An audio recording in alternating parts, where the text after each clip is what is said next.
11वीसाठी केंद्रीय प्रवेश प्रक्रिया 27 मेपासून सुरू करण्यात आली होती। प्रथम फेरीसाठी 18 जूनपर्यंत मुदत होती। याचा कट ऑफ 21 जून रोजी जाहीर करण्यात आला। गुणवत्ता, पसंतीक्रम आणि आरक्षण यानुसार ही यादी तयार करण्यात येते। या फेरीतील प्रवेशापासून वंचित विद्यार्थ्यांसाठी 27 जूनपासून दुसऱ्या फेरीला सुरुवात झाली। याची यादी 3 जुलै रोजी प्रसिद्ध करण्यात आली, तर 6 जुलैपासून तिसरी फेरी सुरू करण्यात आली होती। या फेरीत इंग्रजी माध्यम, वाणिज्य आणि विज्ञान शाखेच्या एकूण 3865 विद्यार्थ्यांना प्रवेश मिळालाय। वाणिज्य शाखेची 510 विद्यार्थ्यांनी मागणी केली होती, त्या सर्वांना प्रवेश मिळालाय।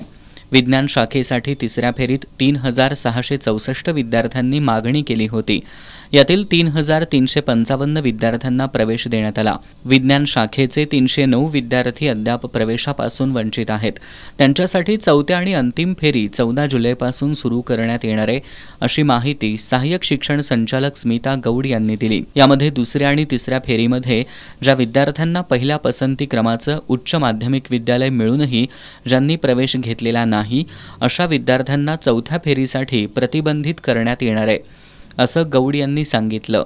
पहिल्या आणि दुसऱ्या फेरीमध्ये त्यांच्या पहिल्या पसंती क्रमाचं महाविद्यालय अलाउड झालं होतं, परंतु त्यांनी प्रवेश घेतलेला नाही अशा वाणिज्य शाखेच्या 80 आणि विज्ञान शाखेच्या 426 विद्यार्थ्यांना आपण रेस्ट्रिक्ट केलेला आहे, म्हणजे त्यांना आपण प्रतिबंधित केलेलं आहे। यांना आपण आता प्रवेशापासून या पुढच्या फेरीमध्ये यांना समाविष्ट करणार नाही आहोत। आता हे जे 309 विद्यार्थी राहिलेले आहेत, या विद्यार्थ्यांसाठी आपली 13 तारखेला आपली ऑनलाईन सुविधा सुरू होणार आहे।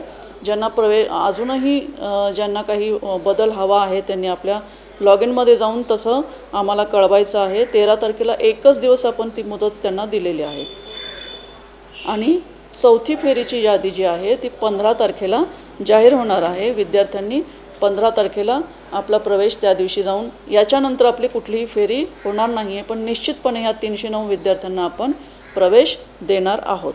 पहिल्या आणि दुसऱ्या फेरीमध्ये ज्यांना पहिल्या पसंती क्रमाचं कॉलेज मिळालेलं नव्हतं त्यांना आपण प्रतिबंधित केलेलंच आहे, परंतु आत्ता ज्यांना दुसऱ्या आणि तिसऱ्या प्रवेश फेरीमध्ये पहिल्या पसंती क्रमाचं कॉलेज मिळालेलं आहे तरी त्यांनी अद्याप तिथे जाऊन प्रवेश घेतलेला नाही, अशा सर्व विद्यार्थ्यांना चौथ्या फेरीसाठी आपण प्रतिबंधित करणार आहोत। त्यामुळे विद्यार्थ्यांना अशी विनंती आहे की त्यांना जर त्यांच्या पसंती क्रमाचं कॉलेज मिळालेलं असेल पहिल्या पसंती क्रमाचं, तर त्यांनी या जी मुदत दिलेली आहे त्यानुसार कॉलेजमध्ये जाऊन आपला प्रवेश निश्चित करायचा आहे।